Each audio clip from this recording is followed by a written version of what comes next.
केंद्रीय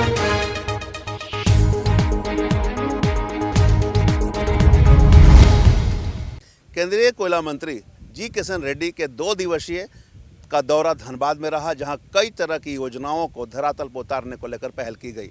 अगर हम बात करें तो 2 दिवसीय दौरे में सबसे पहले वो ITICM गए, जहां खनन क्षेत्रों से जुड़े विशेषज्ञों से उन्होंने बात की और बेहतर इसमें विकसित हो चुके खनन क्षेत्र में उस संबंध में उचित दिशा निर्देश दिए। वहीं बेलगड़िया में कई तरह की योजनाओं को धरातल पर उतारा गया। करमाटाड़ में भी कई भवनों का शिलान्यास किया गया। आंगनबाड़ी केंद्र जो बनकर तैयार थे उनके भी उद्घाटन किए गए। कुल मिलाकर रोजगार के जो अवसर सृजन होने हैं उस संबंध में जितने भी कार्य धरातल पर उतरने थे उसे लेकर आज उसकी शुरुआत कर दी गई है। अब आने वाले समय में बेलगड़िया एक मॉडल शहर के रूप में विकसित होने जा रहा है, इसे लेकर पहल शुरू कर दी है। लेकिन अगर हम इससे इतर बात करें तो धनबाद में अवैध खनन माने कोयले की चोरी एक चुनौती बन गई है, जिसके कारण BCCL को काफ़ी नुकसान हो रहा है। चूँकि विगत दिनों BCCL प्रबंधन ने यह स्पष्ट कहा था कि अवैध कोयले की चोरी के कारण उनके अपने कोयले नहीं बिक रहे हैं, चूँकि अवैध जो तस्कर हैं, जो कोयले की तस्करी करते हैं, वो कम दामों में कोयला बेच रहे हैं, जिसके चलते उनके जो कोयले हैं वो नहीं बिक रहे हैं और कहीं ना कहीं उत्पादन पर जो मतलब राजस्व है उस पर प्रभाव पड़ रहे हैं। हम तमाम मुद्दों पर केंद्रीय कोयला मंत्री से जुड़ेंगे और जानेंगे उनसे कि 2 दिवसीय दौरे में धनबाद में उन्होंने क्या क्या सौगात दिया और जो चुनौतियां मिल रही हैं उससे निपटने को लेकर किस प्रकार की पहल की जाएगी। आदरणीय प्रधानमंत्री जी का आदेश पर हम थोड़ा उसको रिव्यू किया है। रिव्यू करके मास्टर प्लान को फिर कैबिनेट अप्रूवल करने के बाद थोड़ा मैं भी एक बार आया था, उसके बाद हमारा MOS 2-3 बार आए, हमारा कोल सेक्रेटरी भी आए, रिव्यू कर रहे। स्टेट गवर्नमेंट की तरफ से इसका एक कमेटी बनाया, district collector, state chief secretary, हमारा कोल सेक्रेटरी नेतृत्व में कमेटी बनाया। लगातार वो लोग मीटिंग कर रहे। इस विकास करने के लिए अभी उधर नया स्कूल आया, हॉस्पिटल आया, पुलिस स्टेशन आया। आज भी मैं स्कूल को उद्घाटन किया हूँ और हेडक्वार्टर शिफ्ट किए हैं। स्किलिंग सेंटर 2 स्किलिंग सेंटर बनाए, शॉप्स पे हैंड ओवर किया है, ऑटोस भी दिया है। ऐसा एक एक्टिविटी स्पीडी गति से आगे बढ़ रहे, उसको और स्पीडी गति से ले जाने के लिए हम पूरा प्रयास करेंगे।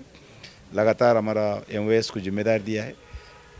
State government and government of India, Coal India का, BCCI का, डिस्ट्रिक्ट कलेक्टर से सब एक कोऑर्डिनेशन के साथ स्पीडी गति से आगे बढ़ाना चाहिए, इसके लिए मैं आया हूँ। सर, इलीगल माइनिंग एक चुनौती के रूप में साबित हो रही है धनबाद के लिए। प्रबंधन का भी कहना है कि BCCL कोयले नहीं बिक रहे हैं और इलीगल माइनिंग कोयले ज़्यादा बिक रहे हैं।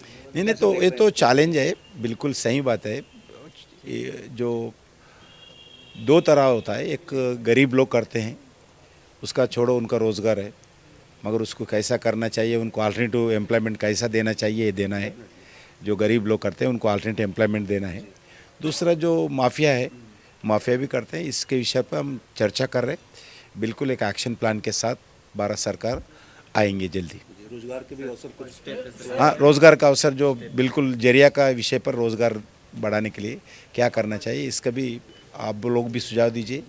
गवर्नमेंट ऑफ इंडिया तैयार है, क्या करना चाहिए, कैसा करना चाहिए। मैं आम जनता सभी उस एरिया में जो नया जो घर बनाया उस एरिया में कोई रोज़गार लोगों को चाहिए, ये मेरे लिए चैलेंज है, करूँगा। तो अभी आप देख सकते हैं सामने कि अब उनका हेलीकॉप्टर उड़ चुका है। रांची में मुख्यमंत्री के साथ एक बैठक होनी है और वहाँ से वो दिल्ली की ओर कूच करेंगे। यहाँ अगर हम बात करें तो कुछ भाजपा के विधायक लोग भी मौजूद हैं, हम उनसे भी जुड़ने का प्रयास करते हैं और जानते हैं कि इस बार जो कार्यक्रम रहा वो कैसा रहा कार्यक्रम।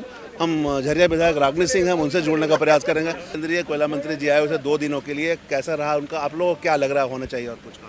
देखिए, बहुत अच्छा रहा और सबसे ज़्यादा तो हम सब बधाई एवं शुभकामनाएं देंगे बेलगड़िया के तमाम माता बहन भाई को और माननीय मंत्री जी को, आदरणीय किशन रेड्डी जी का आगमन हुआ और काफ़ी लोग उत्साह थे, काफ़ी खुश थे कि हम लोग पहला मंत्री देखे कि एक एक व्यक्ति से मिले और सबका दुख समझे और जाने कि यहाँ क्या कमी है, क्या यहाँ क्या क्या चीज़ों से लोग वंचित हैं। सबसे बात किए, चाहे पानी हो, बिजली हो, स्वास्थ्य हो, शिक्षा हो, हर किसी का बात सुने और सबको आश्वासन दिए है कि बहुत जल्द बेलगड़िया वो बेलगड़िया नहीं रहेगा, चाहे करमाटाड़ हो। और आप देखें कि स्मार्ट आज बस का भी उद्घाटन हुआ, कई स्कूल का है उद्घाटन हुआ, भवन का हुआ, शॉपिंग मॉल का हुआ।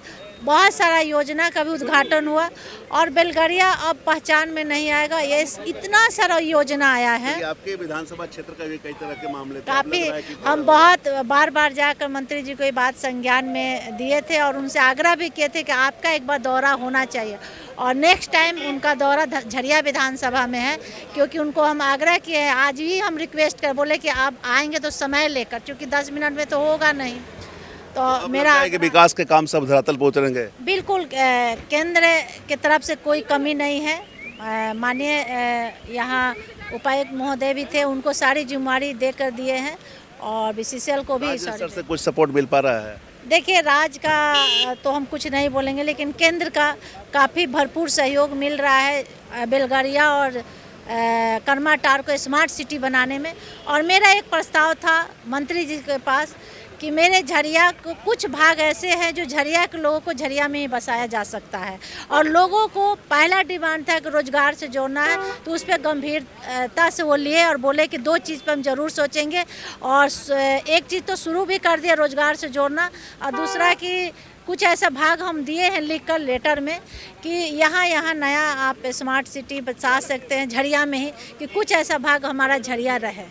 जी, तो ये झरिया विधायक रागिनी सिंह थे। इन्होंने स्पष्ट कहा कि इन्होंने रिक्वेस्ट किया था केंद्रीय कोयला मंत्री से इनके जो विधानसभा क्षेत्र में जो समस्या आ रही है उसका निराकरण को लेकर, और केंद्रीय कोयला मंत्री ने आश्वासन दिया है और जैसे ये बता रही हैं कि अब आने वाले समय में झरिया सहित अन्य इलाके एक विकसित शहर के रूप में नजर आएगा। साथ ही लोगों को जो समस्याएं वहाँ पे हो रही थी अग्नि प्रभावित क्षेत्र से, उन्हें निजात मिलेगा। बहरहाल देखना होगा मंत्री के 2 दिवसीय दौरे का आम लोगों को कितना फायदा होता है। साथ ही जो जनप्रतिनिधि लगातार आवाज़ उठाते हैं तमाम तरह की मुद्दों को लेकर, चूँकि जो क्षेत्र हैं वो कोयला अग्नि प्रभावित क्षेत्र, साथ ही इलीगल माइनिंग भी एक चुनौती है।